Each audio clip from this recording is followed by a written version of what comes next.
আসসালামু আলাইকুম সুপ্রিয় দর্শক, সীমাস কুকিং লাইফে স্বাগতম। আজ আপনাদের সাথে শেয়ার করব ভীষণ মজার একটি ডেজার্ট, নওয়াবি সেমাই। এই সেমাইটি এতটাই সুস্বাদু যে মুখে দিলে মনে হবে আবারও খাই। তো চলুন রেসিপিটি শেয়ার করে নিই।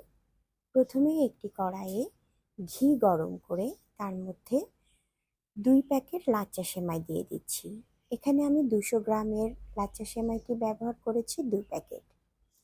তো 400 গ্রাম লাচ্চা সেমাইয়ের জন্য এখানে আমি হাফ কাপ চিনি এবং 4 টেবিল চামচ গুঁড়া দুধ দিয়ে সেমাইটা খুব ভালো করে ভেজে নিব।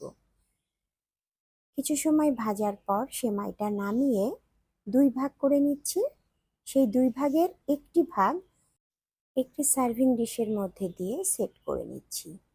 এখন ফিলিংয়ের জন্য এখানে আমার লাগবে গুঁড়া দুধ 4 টেবিল চামচ, কনডেন্স মিল্ক হাফ কাপের বেশি, কাস্টার্ড পাউডার 2 টেবিল চামচ, কর্নফ্লাওয়ার 2 টেবিল চামচ এবং ডানো ক্রিম। 1 কেজি দুধ আগে থেকেই আমি জাল করে রেখেছিলাম। সেই ঠান্ডা দুধের মধ্যে দিয়ে দিচ্ছি একে একে কাস্টার্ড পাউডার, কর্নফ্লাওয়ার, গুঁড়া দুধ।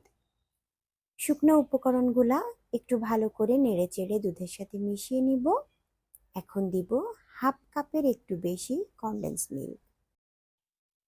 ডানো ক্রিম রেখেছিলাম, সেই ডানো ক্রিম থেকে 3 ভাগের 2 ভাগ পরিমাণ ক্রিম দিয়ে দিব। সব কিছু দিয়ে সামান্য একটু লবণ দিয়ে লো ফ্লেমে ফিলিংটি আমি তৈরি করে নিব। এখানে খুব জোরে জাল দেওয়া যাবে না। লো ফ্লেমে যখন ভালো করে বলক আসবে এবং ঘন হয়ে যাবে তখন নামিয়ে সার্ভিং ডিশের উপরে ঢেলে দিচ্ছি। একটু গরম অবস্থাতেই ফিলিংটি ঢেলে সেট করে নিতে হবে। আলতো করে বাটিটা একটু ঝাঁকা দিয়ে সমান করে নিচ্ছি। এখন যে বাকি সেমাই ভেজে রেখেছিলাম সেই সেমাইগুলা ফিলিংয়ের উপরে ছড়িয়ে ছড়িয়ে সুন্দর করে ফিলিংটি ঢেকে দিব।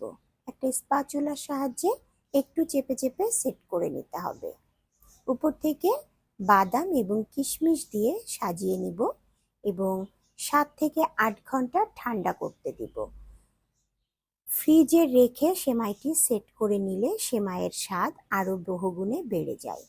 তারপরে পরিবেশন করে নিব সুস্বাদু এবং মজাদার নওয়াবি সেমাই।